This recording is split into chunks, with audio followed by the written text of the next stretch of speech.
Look at your hands right now. They don't shake yet, but they will. The moment you realize how little control you actually have, you think those hands belong to you. You think you're choosing what to touch, what to watch, what to scroll. You're not. You're a passenger inside a vehicle, driven by a ghost. For years, a silent takeover has been happening inside your mind. No explosions, no alarms, no blood.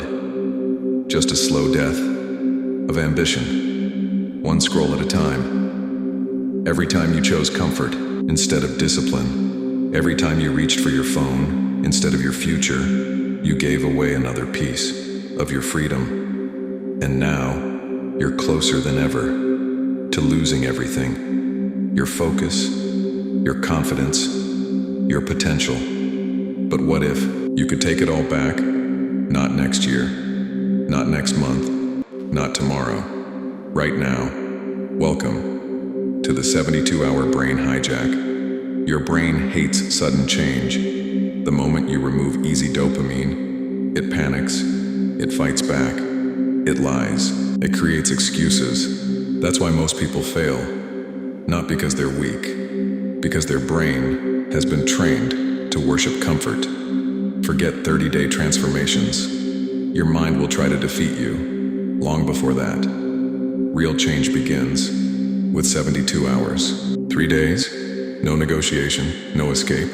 Hour 0 to 24, the rebellion. Your mind will whisper, just check one notification. It'll only take a second. Don't believe it.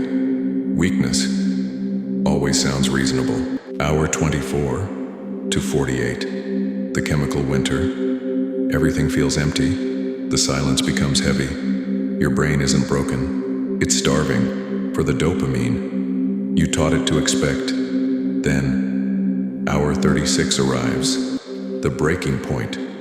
Something terrifying happens. You stop missing your phone. You start missing the person you could have become. The room becomes silent. And suddenly, the ghosts arrive. The dreams you abandoned. The years you wasted. The promises you never kept. The distance between who you are and who you were meant to be. It hurts. You'll want to escape. You'll want to quit. Don't let it burn. Because that pain isn't destroying you. It's waking you up. Then, everything changes. You finally understand. Your mind was never your enemy. It was your soldier. It simply followed your commands. You fed it distraction. It built distraction. You rewarded comfort. It protected comfort. The prison was built using your instructions. The shadow was never hunting you. It was waiting for you to become its leader. When the 72 hours end, you won't return as the same person. The phone will feel lighter. Distractions will seem childish. Noise will lose its power. Because your mind has accepted a new commander. Remember this. Control your mind, or your mind will control your life. The clock starts now.